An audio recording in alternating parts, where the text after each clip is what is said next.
Thank you, Mr. Chairman. Wyoming's lone facility performing procedural abortions opened last year in Casper. On a routine basis, pro-life Wyomingites pray, hold vigils, and participate in advocacy activities outside of the clinic. Advocacy to the clinic patients sometimes involves giving a woman a rose and informing them of alternative services offered at crisis pregnancy centers. Local reporting suggests that clinic employees are now claiming that this peaceful advocacy is harassment of patients and employees. The clinic is now escorting all of their patients to and from the building in response to these peaceful actions. And earlier this year, one of the clinic's escorts actually pleaded no contest and paid a fine for assaulting a member of the pro-life protest group. There is now an attempt to elevate the harassment allegations to the local government. Mr. Vaughn, does the situation in Casper, Wyoming that I just described sound similar to your case? It does. And do you think prayer and peaceful advocacy are violations of the law, or are they instead activities that are secured by the First Amendment to the United States Constitution? They are both First Amendment protected activities and activities of love and seeking to help others.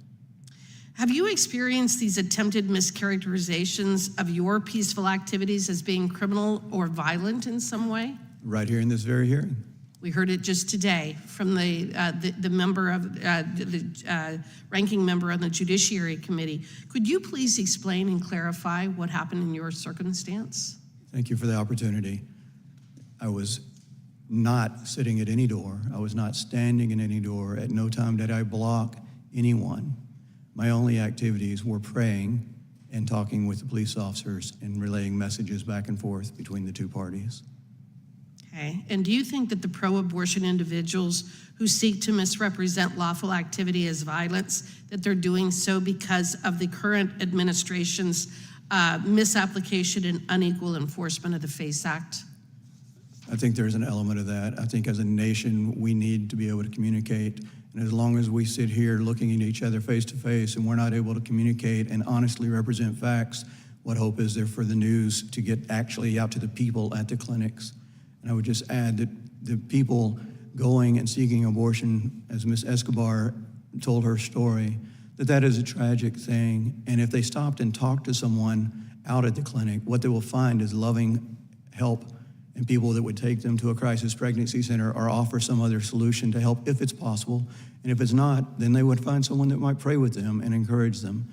But they would not find someone, if they stopped and engaged in a conversation and actually listened, someone yelling or screaming or abusing them verbally, and certainly not physically. You know, those who hate wisdom love death.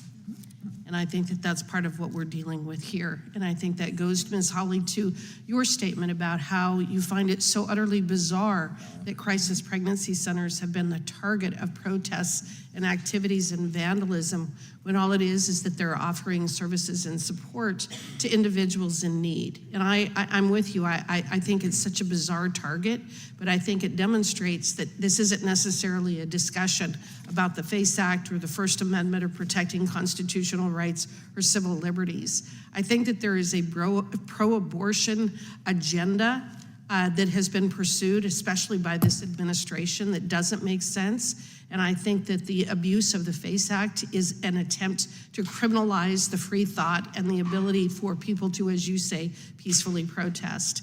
It's a sad day in America when someone who is praying or attempting to have that kind of a conversation that you're describing can be arrested years later for that behavior.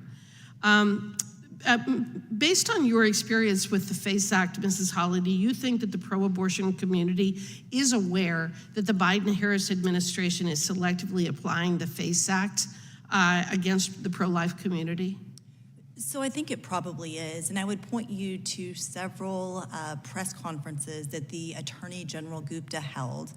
She announced just a short time after the Dobbs decision was released a reproductive task force, and noted that one of the goals of that reproductive task force during their daily meeting would be to seek out opportunities for FACE enforcement. And of course, that FACE enforcement would have been against pro-life individuals.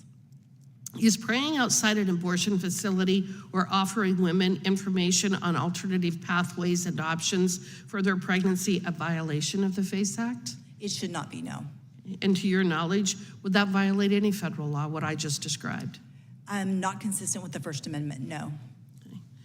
The Biden administration makes it appear as if the FACE Act is merely a statute covering abortion facilities, but in reality, it also prohibits certain acts against places of religious worship. Isn't that correct? Absolutely.